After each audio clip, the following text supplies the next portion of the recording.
Good morning, Heat fans, and welcome into the Heat Report by Chat Sports. I am Nic Rohloff, and we have breaking Miami Heat news. Max Strus has been traded to the Cleveland Cavaliers via sign and trade, and this is the second time in the past 12 hours that the Heat have traded a player from their roster. Victor Oladipo last night to the Oklahoma City Thunder. Max Strus tonight to the Cleveland Cavaliers. You might ask yourself, how could Max Strus be traded? He was a free agent. It is a sign-in trade. The Cleveland Cavaliers cap situation did not allow them to just sign Max Strus outright.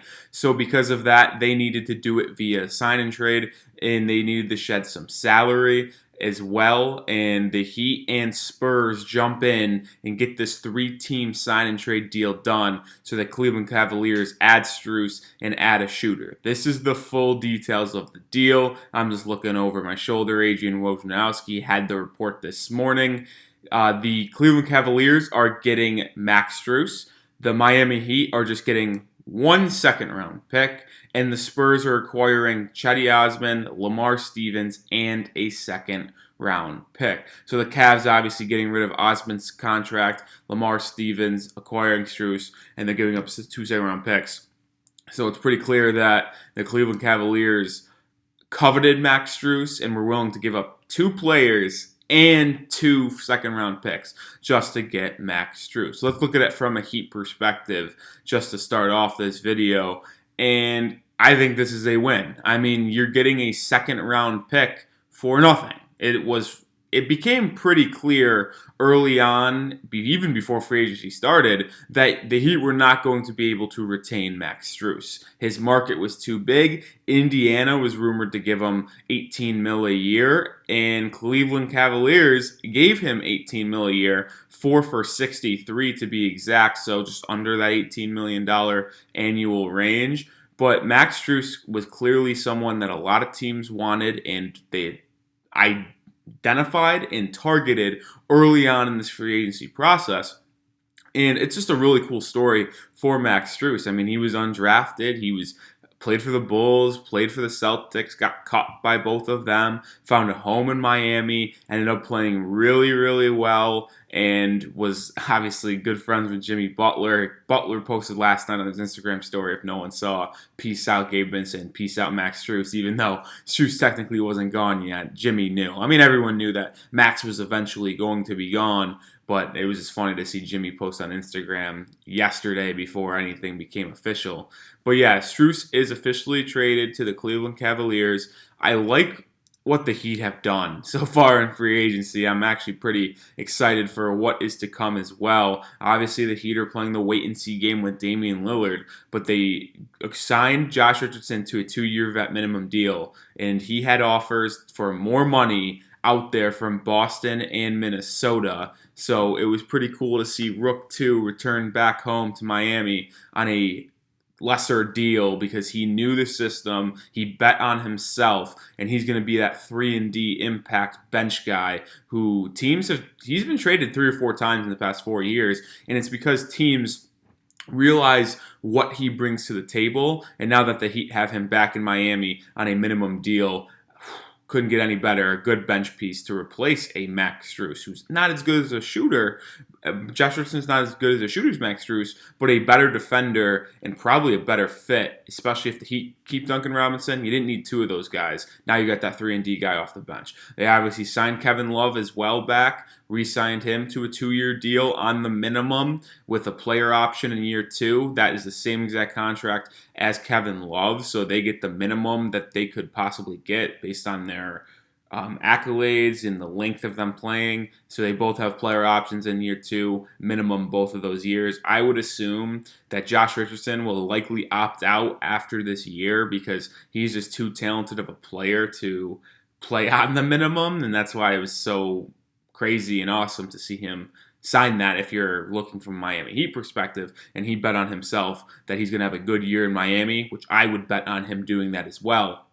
And then he will likely test free agency next year. But you re-sign Kevin Love, who's going to be that veteran guy who helps mentor guys, helps lead. He will likely take that Udonis Haslem role because I don't see him, but he can play. Like, let's not get ourselves here. Like, he can still play. The numbers weren't too great last year, but the outlet passes, he hit a couple timely threes in that playoff run. So Kevin Love can still play, but I expect him to do most of his work next season on the bench, being a mentor, being a veteran, being a leader. So that's good to see Kevin Love come back as well. Then Victor Oladipo was traded last night or Victor Oladipo and draft compensation to Oklahoma City to free up that $9.45 million trade exception that Miami now has. They're able to spend it elsewhere. So they're able to upgrade the roster because Oladipo was not able to play this year. Obviously, he had that hurt his knee pretty badly against the Milwaukee Bucks in the first round of the playoffs.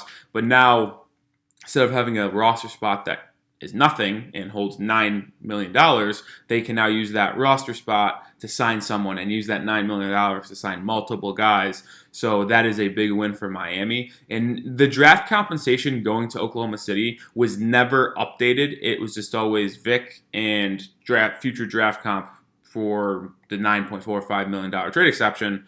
And I could hypothesize here that the reason why the draft compensation was never announced is because the Heat were waiting for this deal to get done with Cleveland. So it is very possible that the second round pick Miami got from Cleveland in this Max Strus sign and trade is just immediately going to go in that deal with the Thunder. So I'm not going to say this is confirmed. This is just me putting out my educated guess. I think the Heat will be sending Victor Oladipo and the second round pick they got from Cleveland to Oklahoma City to free up that cap space. So realistically, they're losing Max Strus and Victor Oladipo for nothing because but they're also freeing up $9.45 million against their salary cap this season. So the Heat have been quite active so far and through the first day and a half of NBA free agency, which honestly I didn't even expect. I kind of stated this on our Chat Sports live stream. We'll be live again, so go check us out there and subscribe. And I said this on other Heat reports that the Heat do not have a lot to work with. They're up against that second cap apron. They can't really spend much. So unless they're trading people away, which they now have done twice, they aren't going to be that busy in free agency. But the Josh Richardson signing definitely surprised me. They're playing the wait-and-see game with Damian Lillard. I know they're trying to move off Kyle Lowry. If they're able to do so, that would be awesome because he has that $29.7 million cap hit this season. And if the Heat can move off that, it provides them with a lot of flexibility. I know they said they're not going to waive and stretch him, but if they did waive and stretch him, it would create $20 million in cap space right now. And if you combine that with Victor Oladipo, you would now have $29-30 million you did not have elsewhere. So I would much prefer the Heat to be able to waive and stretch Kyle Lowry, but I get holding on to him would allow the Heat to match salaries in a potential Damian Lillard trade because Kyle Lowry would likely be that matching salary the Heat needed to send to Portland.